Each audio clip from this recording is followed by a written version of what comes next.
Hi எல்லாருக்கும் வணக்கம். இன்னைக்கு நம்ம பார்க்க போறது ஆர்பிஐ ஒரு சில நியூ அப்டேட்ஸ் கொடுத்துருக்காங்க. ஸோ அந்த ஃபினான்ஷியல் ரிலேட்டடான அப்டேட்ஸ் என்னென்னு சொல்லி பார்த்தலாம். முக்கியமாக ரெண்டு விஷயம் சம்பந்தமாக தாங்க. நம்ம டெய்லி யூஸ் பண்ணக்கூடிய யூபிஐ டிரான்சாக்ஷன் ஃபர்ஸ்ட், அது ரிலேட்டடாக நிறைய அப்டேட்ஸ் வந்திருக்கு. ஆல்மோஸ்ட் 4 அப்டேட் வந்திருக்கு. ஸோ அது சம்பந்தமா பார்ப்போம். ரெண்டாவது credit card. So credit card இல்லாத யங்ஸ்டர்ஸ் நம்ம பார்க்கவே முடியாது. ஸோ கிரெடிட் கார்டு சம்பந்தமாகவும் ஒரு சில அப்டேட் வந்திருக்கு. கண்டிப்பா தெரிஞ்சுக்க வேண்டியது. வீடியோ ஃபுல்லா பாருங்க. அதே சமயம் நம்ம சேனலை இதான் ஃபர்ஸ்ட் டைம் பாக்குறீங்கன்னா சப்ஸ்கிரைப் பண்ணிக்கிட்டே பாருங்க. நிறைய ஃபினான்ஷியல் அப்டேட்ஸ், கிரெடிட் கார்டு எப்படி ஒரு சில நியூ அப்டேட்ஸ்லாம் என்ன வருது, எதுல இன்வெஸ்ட் பண்ணலாம், எது எப்படி சேவ் பண்ணலாம் அப்படிங்கிற நிறைய அப்டேட்ஸ் உங்களுக்கு நான் நிறைய வீடியோஸ்ல போட்டிருக்கேன். நம்ம சேனல்ல இன்னும் நிறைய வீடியோஸ் இருக்கு. ஏதாவது சேவிங்ஸ் எல்லாம் பண்ணணும்னா அந்த வீடியோ கூட நீங்க ரெஃபர் பண்ணிக்கலாம். சரி, முதல்ல யூபிஐ டிரான்சாக்ஷன் ஆஸ்பெக்ட் பேசிக்கா தெரிஞ்சுக்கலாம். எல்லாருக்குமே தெரியும் யூபிஐ டிரான்சாக்ஷன் லிமிட் அப்படிங்கிறது இண்டிவிஜுவல்ஸ்க்கு 1 லட்சம் ரூபாய் பர் டே அப்படிங்கறத அலோ பண்றாங்க. அதாவது தனிநபர், நான் ஒரு நாளைக்கு 1 லட்சம் ரூபாய் வரைக்கும் தான் நான் யூபிஐ மூலமா டிரான்சாக்ஷன் பண்ண முடியும் அப்படிங்கிறது. இப்ப ரீசெண்டா பாத்தீங்கன்னா தனிநபருக்கு 1 லட்சம் ரூபாய் வரைக்குங்கிறதுல எந்த மாற்றமே இல்லை, அப்படியே வச்சிருக்காங்க. But institutions like financial institutions, educational institutions, அதுக்கப்புறம் ஹாஸ்பிட்டல்ஸ் எல்லாம் இருக்கு இல்லைங்களா, அவங்க யூபிஐ டிரான்சாக்ஷன் அவங்க மேக் பண்ணும் அப்படின்னா மேக்ஸிமம் லிமிட் ஒரு நாளைக்கு 5 லட்சம் அப்படின்னு சொல்லிட்டு இன்க்ரீஸ் பண்ணியிருக்காங்க. இது ஒரு அப்டேட். இதுல இண்டிவிஜுவலுக்கு என்ன பெரிய விஷயம் அப்படின்னா இதுல பெரிய விஷயம் கிடையாது. அடுத்து வரக்கூடியதுதான் முக்கியமான விஷயம். ஸோ நியூ கைட்லைன்ஸ்ல என்ன சொல்லியிருக்காங்கன்னா, ஆல்ரெடி ஒரு சில பேங்க்ஸ் இதை அப்டேட் பண்ணிட்டாங்க. பட் எனிவே இப்போ கண்டிப்பாக இருக்க வேண்டிய ஒரு சில விஷயங்கள் என்னன்னா, ஒரு நாளைக்கு நீங்க 20 யூபிஐ டிரான்சாக்ஷன் தான் அலௌடு அப்படின்னு சொல்லியிருக்காங்க. அதாவது நம்ம வெஜிடபிள்ஸ்லாம் வாங்க போறோம்னு வச்சுக்கோங்களேன். நானே வீக்லி ஒன்ஸ் வெஜிடபிள் மார்க்கெட்டுக்கு போவேன். அங்க எனக்கு ஒரு இடத்துல வெங்காயம் பிடிக்கும், ஒரு இடத்துல தக்காளி பிடிக்கும். அங்க 50 ரூபாய், இங்க 20 ரூபான்னு சொல்லிட்டு நம்ம டிரான்சாக்ஷன் பண்ணிட்டு வருவோம். பட் அப்படி எந்த விதத்துல பண்ணாலும், நீங்க என்ன வாங்கினாலும் சரி, ஒரு நாளைக்கு யூபிஐ டிரான்சாக்ஷன்ங்கிறது 20 மட்டும் தான் பண்ண முடியும். இன்கேஸ் நான் 21வது டிரான்சாக்ஷன் பண்ணணும் அப்படின்னு நினைச்சேன்னா என்ன நடக்கும் அப்படின்னு பாத்தீங்கன்னா, டிரான்சாக்ஷன் நடக்காது, ப்ராசஸ் ஆகாது. உங்களுடைய லிமிட்டை நீங்க அட்டைன் பண்ணிட்டீங்க, அடுத்த நாள் தான் இனிமேல் உங்களுக்கு டிரான்சாக்ஷன் ஸ்டார்ட் ஆகும் அப்படின்னு சொல்லி கிளியரா உங்களுக்கு மெசேஜ் வந்துடும். ஸோ பர் டே 20 டிரான்சாக்ஷன் தான் அலௌடு. அதை மட்டும் கொஞ்சம் மனசுல வச்சுக்கோங்க. அடுத்த முக்கியமான ஒரு ஆர்பிஐ கொண்டு வந்த ரீசன்ட் அப்டேட் என்ன அப்படின்னா 4 hour கூலிங் பீரியடுங்க. யூபிஐ ஐடி புதுசா ஓபன் பண்றீங்கன்னா கண்டிப்பா உங்களுக்கு கூலிங் பீரியட் அப்படிங்கிறது இருக்கும். அதே ஐஎம்பிஎஸ் டிரான்சாக்ஷன் எல்லாம் பண்ணணும், புது பெனிஃபிஷியரி ஆட் பண்றீங்கன்னா அங்க கூலிங் பீரியட் எல்லாம் இருக்கும். 24 ஹவர்ஸ்ல இருந்து உங்களுக்கு 2 நாள் வரைக்கும் கூட ஒரு சில பேங்க்ஸ் பாத்தீங்கன்னா செட் பண்ணுவாங்க. அது மாதிரி நீங்க புதுசா, எக்ஸாம்பிளுக்கு நான் புதுசா ஒருத்தங்களை என்னோட யூபிஐ அக்கௌண்ட்ல பெனிஃபிஷியரியா ஆட் பண்ணிட்டு அவங்களுக்கு 2000 ரூபாய்க்கு மேல அனுப்புறேன்னு வச்சுக்கோங்களேன், அவங்களுக்கு அடுத்த 4 மணி நேரத்துக்கு நான் கண்டிப்பா அமௌண்ட் டிரான்சாக்ஷன் பண்ண முடியாது.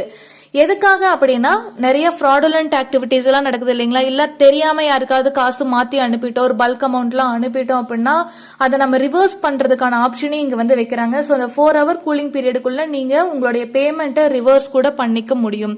ஸோ நியூ பெனிஃபிஷியரி ஆட் பண்ணிருக்கீங்க யூபிஐ அக்கௌண்ட்ல, அவங்களுக்கு நீங்க 2000 ரூபாய்க்கு மேல டிரான்சாக்ஷன் பண்ணிருக்கீங்கன்னா இம்மீடியட்டா அடுத்த 4 மணி நேரத்துக்கு டிரான்சாக்ஷன் பண்ண முடியாது. இது ரொம்ப ரொம்ப முக்கியம்.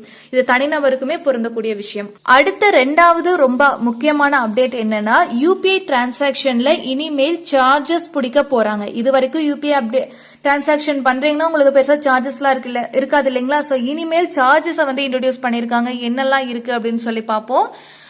நம்மளுக்கு ஒரு பெரிய பாதிப்பு கிடையாது. ஒரு தனி மனிதராக இருக்கிறவங்களுக்கு பெரிய அளவுக்கு பாதிப்பு இல்லை. ஆனா இந்த கடைக்காரங்களுக்கெல்லாம் ஒரு செக் வச்சிருக்காங்கன்னே சொல்லலாம். அதாவது P2P டிரான்சாக்ஷன் அப்படின்னு சொல்லுவாங்க. பியர் டு பியர், அதாவது நான் இருக்கேன்னா எனக்கு கூட இருக்கிறவங்க, என் அம்மாவுக்கோ என் தம்பிக்கோ அண்ணனுக்கோ ஹஸ்பண்டுக்கோ நான் ஒரு காசு அனுப்புறேன்னு வச்சுக்கோங்களேன். இல்ல கொலீக் இருக்காங்க, அவங்க ஒரு 2000 ரூபாய் கேக்குறாங்க, நான் காசு அனுப்புறேன்னா அதுக்கெல்லாம் எந்த சார்ஜஸ்மே பிடிக்க மாட்டாங்க. P2M அப்படின்னு சொல்லக்கூடிய பியர் டு மர்ச்சன்ட், இந்த கண்டிஷனுக்கு மட்டும் சார்ஜஸ் இன்ட்ரோடியூஸ் பண்ணிருக்காங்க. அதுவும் 2000 ரூபாய்க்கும் குறைவாக டிரான்சாக்ஷன் இருந்தா சார்ஜஸ் இல்ல, 2000க்கும் அதிகமா இருந்தா அதுவும் வாலெட் மணி, அதாவது நம்ம ஏதாவது பொருள்லாம் வாங்கணும்னு வச்சுக்கோங்களேன், பிளிப்கார்ட், அமேசான், இப்படி ஏகப்பட்ட காமர்ஸ் வெப்சைட்ஸ் இருக்கு. இல்ல நீங்க ஒரு ஜிபே பண்ணிருக்கீங்க, உங்களுக்கு அதுக்காக ஒரு 20 ரூபா 30 ரூபா வாலெட்ல காசு விழுகுது அப்படின்னா அந்த வாலெட் மணின்னு சொல்லுவாங்க இல்லையா, அது வந்துட்டு பிசிக்கல் மணி கிடையாது இல்லையா, உங்களுக்கு பாயிண்ட்ஸா வந்திருக்கும். அதை ரெடீம் பண்ணிட்டு நீங்க மணியா வந்து கன்வெர்ட் பண்ணிப்பீங்க இல்லையா, அந்த மணில 2000 ரூபாய்க்கும் அதிகமாக நீங்க பயன்படுத்தினீங்க, 2000 ரூபாய்க்கும் அதிகமாக வச்சு நீங்க ஒரு பொருளை ஒரு கடைக்காரன் கிட்ட இருந்தா நீங்க டிரான்சாக்ஷன் பண்ணி வாங்குறீங்க அப்படின்னா அதுக்கு நீங்க பே பண்ண வேண்டியது இல்லை, கடைக்காரர் 1.1% இன்டர்சேஞ்ச் சார்ஜ் அப்படின்னு சொல்லிட்டு பே பண்ண வேண்டியது இருக்கு. நான் ரொம்ப கிளியரா சொல்லியிருக்கேன் பாருங்க. அதாவது ஒரு தனி நபருக்கு யூபிஐ டிரான்சாக்ஷன் பண்ணா எவ்வளோ பண்ணாலும் எந்த ஒரு சார்ஜஸும் இல்லை. அதுவே ஒரு தனி நபர் ஒரு கடைக்கு, ஓகேங்களா, ஒரு கடைக்காரருக்கு ஒரு பொருள் வாங்கக்கூடிய ஒரு இடத்துல வாலெட் மணியை யூஸ் பண்ணி அந்த பாயிண்ட்ஸை ரெடீம் பண்ணி அதை மணியாக கன்வெர்ட் பண்ணி 2000 ரூபாய்க்கு மேலே யூஸ் பண்ணுறாங்கன்னா அதுக்கு கடைக்காரர் 1.1% அந்த அமௌண்ட்டில் சார்ஜஸாக வந்து பே பண்ண வேண்டியது கொண்டு வந்திருக்காங்க. ஸோ எக்ஸாம்பிள் எடுத்துட்டிங்கன்னா ஒரு வாலெட் மணி வந்து 200 ரூபாய் இருக்குன்னு வச்சுக்கோங்களேன். நீங்கள் ஏதோ ஒரு ஆல்ரெடி ஒரு டிரான்சாக்ஷன் பண்ணியிருக்கீங்க, அதில் வந்து வாலெட் மணி 200 ரூபாய் இருக்குது, உங்கள் மணி 1200 1800 போட்டு மொத்தமாக 2000 ரூபாய்க்கு நீங்கள் ஒரு பொருள் வாங்கியிருக்கீங்கன்னு வச்சுக்கோங்களேன். இந்த கண்டிஷனில் சார்ஜஸ் வராது, ஏன்னா வாலெட் மணி 2000 ரூபாய் இல்லையா. அதே போல ரெண்டாவது கண்டிஷன் பாருங்க, எப்போ வந்து சார்ஜஸ் வந்து அப்ளிகபிளா இருக்குன்னு பாருங்க. வாலெட் மணி நீங்க 2000 ரூபாய் வச்சிருக்கீங்க, அந்த அமௌண்ட்டை வச்சு நீங்க ஒரு பொருளை வாங்குறீங்க அப்படிங்கிற பட்சத்துல சார்ஜஸ் கடைக்காரருக்கு அப்ளிகபிளா இருக்கும். நீங்க ஒரு 2500 ரூபாய்க்கு பொருள் வாங்குறீங்கன்னா அதுல 1.1% வந்து கடைக்காரர் கண்டிப்பாக இன்டர்சேஞ்ச் ஃபீஸ் அப்படின்னு சொல்லிட்டு பே பண்ற மாதிரி வரும். ஸோ இது முக்கியமான அப்டேட்டு. அடுத்து மூணாவது முக்கியமான விஷயம், UPI limit in top banks. இது நம்ம தெரிஞ்சுக்கணும். அதாவது டெய்லி ஒரு சில பேங்க்ஸுக்கு மாறும், ஒரு சில பேங்க் வந்து பார்த்தீங்கன்னா ஒரு டிரான்சாக்ஷனுக்கு நீங்கள் இவ்வளோதான் கொடுக்கணும் அப்படின்னு வந்து சொல்லுவாங்க. இப்போ எக்ஸாம்பிளுக்கு டெய்லி டிரான்சாக்ஷன் லிமிட் யூபிஐ ஐடியிலிருந்து 1 லட்சம் ரூபாய் வரைக்கும் பண்ணிக்கலாம். அதாவது நான் ஒரு நாளைக்கு 1 லட்சம் ரூபாய் வரைக்கும் பண்ணலாம் அப்படின்னு சொல்லி சொன்னேன்.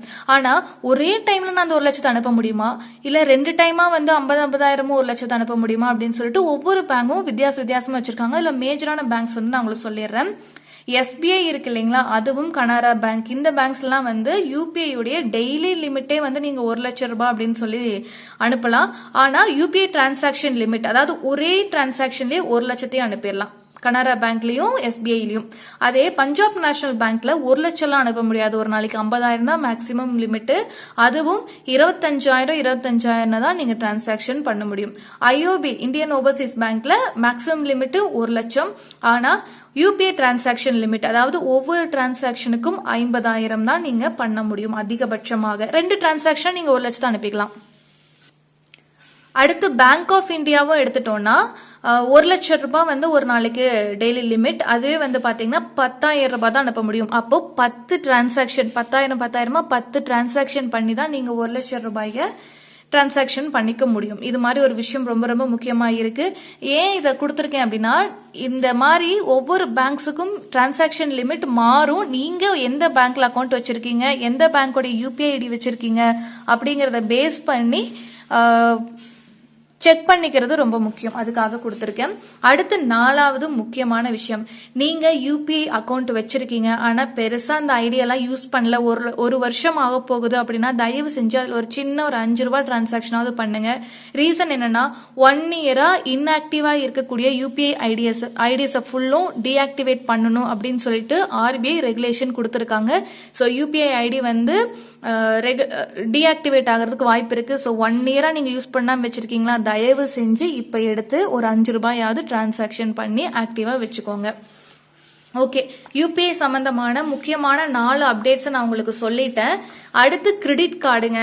ஐயோ சாமி, இதுதான் பெரிய தலைவலியே. உண்மையா சொல்ல போனா ஒரு ஆர்பிஐ வந்து ரீசெண்டா ஒரு ரூல்ஸ் அண்ட் ரெகுலேஷன்ஸ் கொண்டு வந்திருக்காங்க. என்னன்னா பிபிபிஎஸ் அப்படின்னு சொல்லக்கூடிய பாரத் பில் பேமெண்ட் சிஸ்டம் அப்படின்னு ஒன்று இருக்கு. அதுல பேங்க்ஸ் எல்லாம் வந்து ஜாயின் ஆயிருக்கணும்.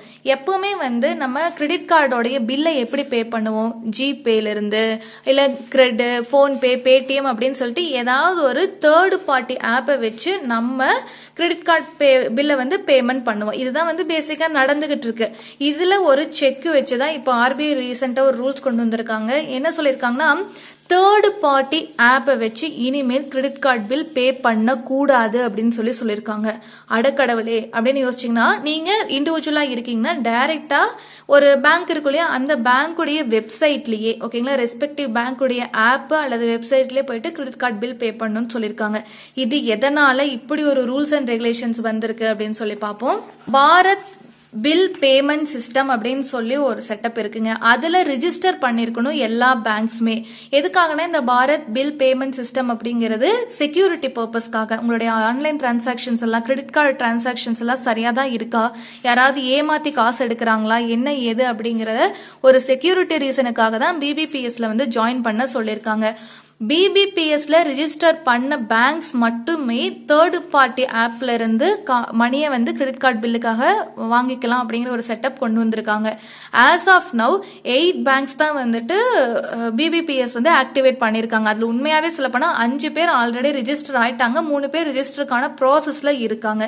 ஸோ அந்த 5 பேங்க் எதுன்னு பார்த்தோம்னா SBI, bank of Baroda, Kotak Mahindra bank, federal bank, IndusInd bank. So இந்த 5 பேங்க்குடைய கிரெடிட் கார்டை நீங்கள் யூஸ் பண்ணுறீங்கன்னா உங்களுக்கு எந்த பிரச்சனையும் இல்லை. நீங்கள் ஜிபேல இருந்தோ இல்லை பேடிஎம்ல இருந்தோ கிரெட்ல இருந்தோ உங்களுடைய கிரெடிட் கார்டு பில்லை பே பண்ணிக்கலாம். பிகாஸ் இவங்க 5 பேரும் பிபிபிஎஸ்ல வந்து ஜாயின் பண்ணிட்டாங்க. ஸோ அதனால பிரச்சனை இல்லை. அதே மற்ற 3 banks, HDFC bank, axis bank, ICICI bank, இந்த 3 பேங்க்கும் வந்து இன் ப்ராக்ரஸ் பிபிபிஎஸ்ல வந்து ஜாயின் பண்ணுறதுக்கு ப்ராக்ரஸ்ல இருக்காங்க. ஸோ உங்களுக்கு ப்ராபபிளி சீக்கிரமே வந்து நோட்டிஃபிகேஷன் வந்துடும், எந்த பிரச்சனையும் இல்லை. தேர்ட் பார்ட்டி ஆப்ல இருந்து நீங்கள் தாராளமாக டிரான்சாக்ஷன் பண்ணிக்கலாம் கிரெடிட் கார்டு பேமெண்ட்டுக்கு. ஆனா இந்தியாவில் ஆல்மோஸ்ட் 34 பேங்க்ஸ் வந்து இருக்குங்க. அதில் வெறும் 8 பேங்க் தான் பிபிபிஎஸ் உடைய ரிஜிஸ்ட்ரேஷனுக்கு வந்து ஃபுல்லாக செட்டப்பாக இருக்குது. அப்போ ரிமைனிங் பேங்க்ஸ் வந்து பார்த்துட்டிங்கன்னா, நீங்கள் கிரெடிட் கார்டு வச்சுருக்கீங்கன்னா உங்களுக்கு கண்டிப்பாக வந்து மெசேஜ் வரும். இப்படி வந்து டைரெக்டாக உங்களுடைய வெப்சைட்லேயே போயிட்டு பே பண்ணுங்க, நாங்கள் வந்து ப்ராசஸில் இருக்கோம் அப்படிங்கிற இன்டிமேஷன் வரும். ஜூலை 1 இருந்து தான் இந்த ரூல்ஸ் அண்ட் ரெகுலேஷன்ஸ் புதுசாக வந்திருக்கு. ஸோ ஆர்பிஐ வந்து அந்த பேங்க்ஸ்க்கெல்லாம் 90 days டைம் கொடுத்துருக்காங்க to register BBPS. Once register ஆயிடுச்சுன்னா உங்களுக்கும் ஒரு பிரச்சனையும் இல்லை, தேர்ட் பார்ட்டி ஆப்ல இருந்து டிரான்சாக்ஷன் பண்ணிக்கலாம் கிரெடிட் கார்டு பில்லுக்காக. இல்லை அப்படிங்கிற பட்சத்தில் நீங்கள் அந்த பேங்க்குடைய வெப்சைட்டையோ இல்லை ஆப்பையோ டவுன்லோட் பண்ணி அதில் மட்டும்தான் டிரான்சாக்ஷன் பண்ணிக்க முடியும். இது கொஞ்சம் உங்களுக்கு கஷ்டமாக தான் இருக்கும். ஏன் அப்படின்னா இந்த தேர்ட் பார்ட்டி ஆப், இப்போ பேடிஎம்லேருந்து நீங்கள் கிரெடிட் கார்டு பில்லு பே பண்ணுறீங்க, கிரெட்லேருந்து கிரெடிட் கார்டு பில்லு பே பண்ணுறீங்கன்னா உங்களுக்கு நிறைய பாயிண்ட்ஸ் வரும். அதை வச்சு நம்மளுக்கு மணி வந்து ரெடீம் பண்ணிக்கலாம் இல்லையா. ஸோ அந்த ஃபெசிலிட்டிஸ் எல்லாம் அவைலபிள் இல்லாமல் போயிடும். ஸோ அது மட்டும் கொஞ்சம் செக் பண்ணிக்கோங்க. நீங்கள் வந்து கொஞ்சம் ஃபாலோ பண்ணிக்கிட்டீங்கன்னா உங்கள் பேங்க்கோடைய கிரெடிட் கார்டுக்கு பில்லு எப்படி பே பண்ணலாம் அப்படிங்கிறத கொஞ்சம் பார்த்து பண்ணிக்கோங்க. That's it. ஸோ இப்போ ரீசெண்டாக வந்த அப்டேட்ஸ் எல்லாமே நான் உங்களுக்கு சொல்லிட்டேன். ஃபியூச்சரில் வரக்கூடிய அப்டேட்ஸையும் தெரிஞ்சுக்கணும்னா நம்ம சேனலை சப்ஸ்கிரைப் பண்ணி வச்சுக்கோங்க. இந்த வீடியோ உங்களுக்கு பிடிச்சிருந்துச்சுன்னா ஒரு லைக்கை மட்டும் தட்டி விட்டுட்டு போங்க.